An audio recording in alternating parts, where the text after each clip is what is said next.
बिस्मिल्लाहिर्रहमानिर्रहीम अस्सलाम वालेकुम। मेरा नाम प्रोफेसर साजिद रियाज है और आज हम जी इंटेल का 14 जनरेशन का सीपीयू जो है वो रिलीज़ हो चुका है। 16 अक्टूबर को वो रिलीज़ हुआ है, तो उसके बारे में आज मैं आपको बताऊंगा कि उसमें क्या-क्या चीज़ें हैं। तो आइए आज का लेक्चर हम स्टार्ट करते हैं। सबसे पहले हम कंटेंट्स देख लेते हैं कि क्या-क्या चीज़ें आज के लेक्चर में हम कवर करेंगे।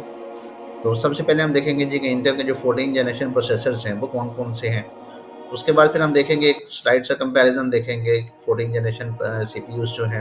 अभी आपके पास जो ये अवेलेबल हैं कोर i5 के अंदर हैं, कोर i7 और कोर i9 के लिए उन्होंने 14 जनरेशन के जो सीपीयूज़ हैं उनको लॉन्च किया है। उसके बाद हम देखेंगे कि हमें किस तरह से पता चलता है कि कौन-सा सीपीयू जो है वो किस जनरेशन का है। अगर आप कंप्यूटर परचेज़ करते हैं या अगर आप अपने कंप्यूटर के अंदर देखना चाहते हैं कि आपके कंप्यूटर के अंदर किस जनरेशन का जो है प्रोसेसर लगा हुआ है, तो वो आप किस तरह से फाइंड आउट कर सकते हैं। उसके बाद हम देखेंगे कि कौन-सा प्रोसेसर जो है वो आपकी रिक्वायरमेंट के लिए बेस्ट है और देखेंगे कि कोर i9 से लेकर कोर i3 तक ये जो प्रोसेसर बनाए गए हैं, ये किस पर्पज़ के लिए बनाए गए हैं। उसके बाद फिर हम देखेंगे कि अभी एक न्यू जो है वो न्यूज़ है कि जो इंटेल की कोर सीरीज़ है वो अभी ख़त्म हो रही है, तो उसके बारे में भी कुछ डिटेल मैं आप लोगों को बताऊँगा। सबसे पहले हम देखते हैं कि इंटेल के जो कोर प्रोसेसर्स हैं 2023 के अंदर जो रिलीज़ हुए हैं। 16 अक्टूबर 2023 को जो है ये प्रोसेसर जो है ये इसकी एक पूरी फैमिली जो है प्रोसेसर्स की वो रिलीज़ की गई है और इसको जो है इंटेल 14 जनरेशन डेस्कटॉप प्रोसेसर्स का नाम दिया गया है और इसके अंदर उन्होंने आर्टिफिशियल इंटेलिजेंस जो है उसको भी इन्वॉल्व किया है किसी हद तक। इसमें जो पहला हमारे पास प्रोसेसर है वो है कोर i9। कोर i9 जो है ये 14900 जो है ये सीरीज़ है और इसमें के और के एफ ये दो हमारे पास इसकी अच्छा के बेसिकली यूज़ होता है हाई परफॉर्मेंस जो है उसके लिए और एफ हम बेसिकली ग्राफिक्स के लिए यूज़ करते हैं। तो एक जो है वो हाई परफॉर्मेंस आपको प्रोवाइड करेगा, दूसरा हाई परफॉर्मेंस के साथ जो है ग्राफिक्स जो है फॉर एग्जाम्पल कुछ लोग मूवी मेकिंग करते हैं जो मल्टीमीडिया का काम ज़्यादा करते हैं, तो वो जो है वो ग्राफ़िक्स वाला जो है प्रोसेसर जो है उनको ज़्यादा चाहिए होता है। उसके बाद कोर i7 के अंदर जो है हमारे पास जो सीरीज़ है वो 14700 की सीरीज़ है और फिर इसी तरह से उसके बाद फिर हमारे पास थी कोर i5 की सीरीज़ है। कोर i5 के अंदर हमारे पास जो है 14600 जो है ये प्रोसेसर का नेम है और इसमें भी के एंड के एफ दोनों आपके पास अवेलेबल है। उसके बाद फिर हम देखते हैं कि इन प्रोसेसर्स की स्पीड और बाकी चीज़ें क्या हैं। सबसे पहले तो ये है कि जो आपका प्रोसेसर है, उसकी जनरेशन हमें इस तरह से पता लगती है कि जो 14 जनरेशन है, जो स्टार्टिंग के 2 मतलब हमारे जो डिजिट्स हैं, वो पहले जो 2 डिजिट्स हैं, ये आपकी जनरेशन को रिप्रेज़ेंट करते हैं। तो अभी यहाँ पे 900 जो है, इसको आप छोड़ दें, शुरू वाला जो 14 है, इसका मतलब ये है कि वो 14th जनरेशन का प्रोसेसर है। कोर i9 है, कोर i7 और कोर i5। कोर i3 के लिए उन्होंने ये जो है 14 जनरेशन लॉन्च नहीं किया। अच्छा, कोर i9 के अंदर आपको जो है इसमें नंबर ऑफ कोर्स कितनी मिल जाती हैं, 24 कोर्स हैं और इसके अंदर जो है वो 32 थ्रेड्स हैं। अच्छा, अब कोर्स क्या होती हैं? कोर्स बेसिकली ये है कि इसके अंदर अब यहाँ पे उन्होंने क्या है कि 8 पावर कोर्स हैं या उसमें परफॉर्मेंस कोर्स हम उनको कह सकते हैं और 16 आपके पास जो है वो एफिशिएंसी से रिलेटेड जो है ना वो कोर्स हैं।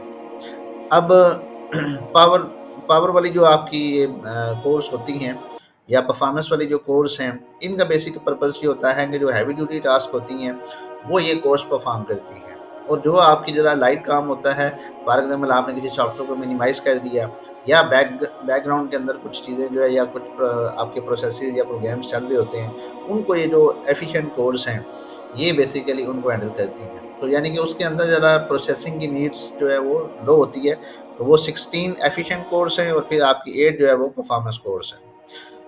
फिर उसके बाद थ्रेड्स होते हैं। थ्रेड्स बेसिकली ये है कि आपके पास 24 कोर्स हैं और उसमें जो है हर कोर के अंदर जो है फर्दर आपके पास थ्रेड्स होते हैं। कोर की भी फर्दर डिवीज़न होती है।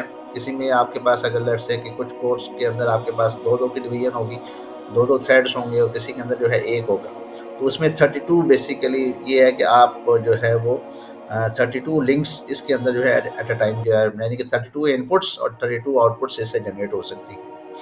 इसकी जो स्पीड है आपके पास 6 गीगाहर्ट्ज़ तक जो है ये आपको स्पीड प्रोवाइड करता है कोर i9 जो है। कोर i7 जो है ये 14700 हमारे पास जो है प्रोसेसर है और इसमें 20 कोर्स हैं आपके पास, 8 परफॉर्मेंस कोर्स हैं और 12 जो हैं वो एफिशिएंसी कोर्स हैं।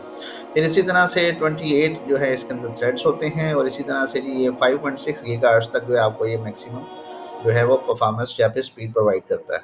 कोर i5 के अंदर आपके पास 14600 प्रोसेसर है और इसके अंदर 14 आपके पास जो है यहाँ पे टोटल कोर्स होती हैं, जिसमें से 6 परफॉर्मेंस कोर्स हैं और 8 जो हैं वो एफिशिएंसी कोर्स हैं। और उसके बाद फिर आपके पास थ्रेड्स आ जाते हैं, 20 इसके अंदर जो है थ्रेड्स होते हैं और इस लास्ट में ये देखिए जो इसकी स्पीड है मैक्सिमम वो 5.3 गीगाहर्ट्ज़ तक ये आपको स्पीड प्रोवाइड करता है।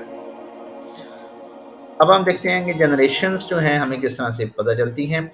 अभी अगर आप देखें जो जनरेशन 1 से लेकर जनरेशन 9 तक शुरू का जो एक लेटर है, अभी ये आप पहले वाला देख सकते हैं कि कोर i5 लिखा हुआ है, तो इसका जो 6 है ये आपको जनरेशन बताएगा और जो लास्ट 3 डिजिट्स हैं ये जनरेशन का पार्ट नहीं होता। तो पहला डिजिट 6 है तो इसका मतलब है आपके पास 6 जनरेशन का सीपीयू होगा और अगर यहाँ पे 7 है तो इसका मतलब है आपके पास 7 जनरेशन का सीपीयू होगा। अब यहाँ पे देखें कोर i5 के अंदर आपको 9900 नज़र आ रहा है, तो शुरू वाला जो 9 है वो आपके पास जो है वो ये शो कर रहा है कि ये 9th जनरेशन का आपका प्रोसेसर है।